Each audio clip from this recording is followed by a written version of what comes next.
Hello guys, இன்றைக்கி நம்ம என்ன வீடியோ பார்க்க போகிறோன்னா கேக் செய்கிறதான் பார்க்க போகிறோம். கேக் வந்து திடீர்னு நாங்கள் செய்யணும்னு நினச்சேன். என்னென்னா மம்மிக்கு பர்த்டே, அதனால தான் ஒன் டே முன்னாடியே நைட்டு சரி நம்ம செஞ்சிடலாம், அடுப்பு பற்ற வைக்காமல் நம்ம செய்யணும், கேஸ் தட்டுப்பாடு இல்லை, அதனால வெறும் பாலை மட்டும்தான் நாங்கள் காய்ச்சினோம். மற்றபடி எல்லாமே அடுப்பு பற்ற வைக்காமல் தான் நாங்கள் பண்ணோம். ஃபஸ்ட்டு வந்து இந்த ப்ரெட் இருக்குல்ல, ப்ரெட்டில் இருக்கக்கூடிய சைடில் இருக்கக்கூடிய எல்லா ஸ்லைஸஸையும் எடுத்து வச்சிடணும். அப்புறம் வந்து ஓரியோ பிஸ்கட்டை வந்து நம்ம க்ரீம் தனியாகவும் அப்புறம் பிஸ்கட் தனியாகவும் எடுத்து வச்சுட்டு அந்த பிஸ்கட்டை பொடிச்சு எடுத்துக்கணும். இந்த மாதிரி பொடிச்சு எடுத்ததுக்கப்புறம் நம்ம வந்து மேலே போடுறதுக்காக அண்டிப்பருப்போ கிறிஸ்மஸ் பழமோ அந்த மாதிரி போடலாம். நாங்கள் வந்து எங்கக்கிட்ட பாதாம் பருப்பு தான் இருந்துச்சு, அதுவும் அதுக்கப்புறம் பார்த்திங்கன்னா டேரிக் மில்கையும் பொடிச்சு மேலே போடலாம் அப்படி சொல்லிட்டு ரெண்டையும் துருவி வச்சிடணும். அதுக்கப்புறம் பாலை வந்து நல்லா கொதிக்க வச்சு அதை வந்து இந்த க்ரீம் கூடையும் கொஞ்சமும் அதுக்கப்புறம் அந்த ஓரியோ பிஸ்கட் கூட கொஞ்சமும் நாங்கள் சேர்த்து ஆட் பண்ணிக்கிட்டோம். ஆட் பண்ணி முடித்ததுக்கப்புறம் இந்த மாதிரி நம்ம கட் பண்ணி வச்சுருந்த ப்ரெட்டுக்கு மேலே வந்து ஓரியோ பிஸ்கட் இருக்குல்ல, அதை நம்ம மேலேயும் அதுக்கு மேலே வந்து க்ரீமையும் அப்படி 4 ஸ்லைஸுக்கு நடுஸில் வந்து இந்த மாதிரி சென்டரில் நம்ம ரெண்டையும் மிக்ஸ் பண்ணி விட்டுக்கலாம். அப்படி விட்டால் தான் நமக்கு வந்து கேக் கட் பண்ணி சாப்பிடும்போது லேயராக சென்டரில் வந்து க்ரீமாக நமக்கு வந்து டேஸ்ட்டாகவும் இருக்கும்.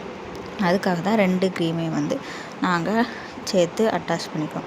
நிறைய பேர் என்ன பண்ணுறாங்கன்னா இதை வந்து அரை மணி நேரம் குக் பண்ணி அந்த மாதிரி கேக் எடுக்கிறாங்க. நாங்கள் வந்து இந்த மாதிரி சிம்பிளாக பண்ணி முடிச்சிட்டோம்.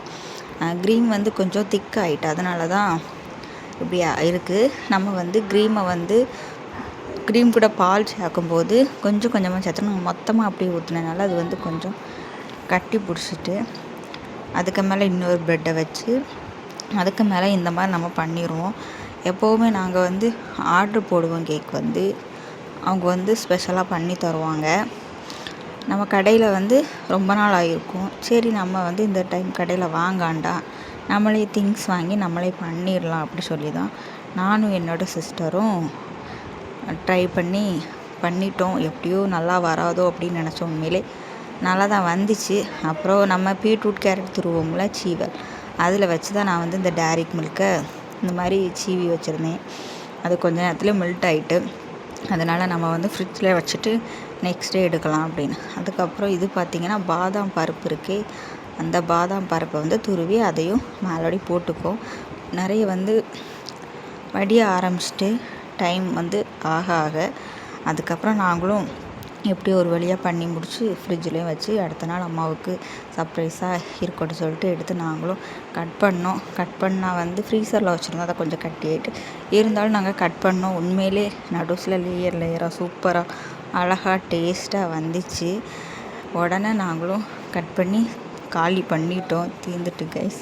உண்மையிலே இந்த வீடியோ பிடிச்சிருந்தா லைக் பண்ணுங்கள், ஷேர் பண்ணுங்கள், கமெண்ட் பண்ணுங்கள். நெக்ஸ்ட் இன்னொரு வீடியோவில் பார்க்கலாம். பாய்.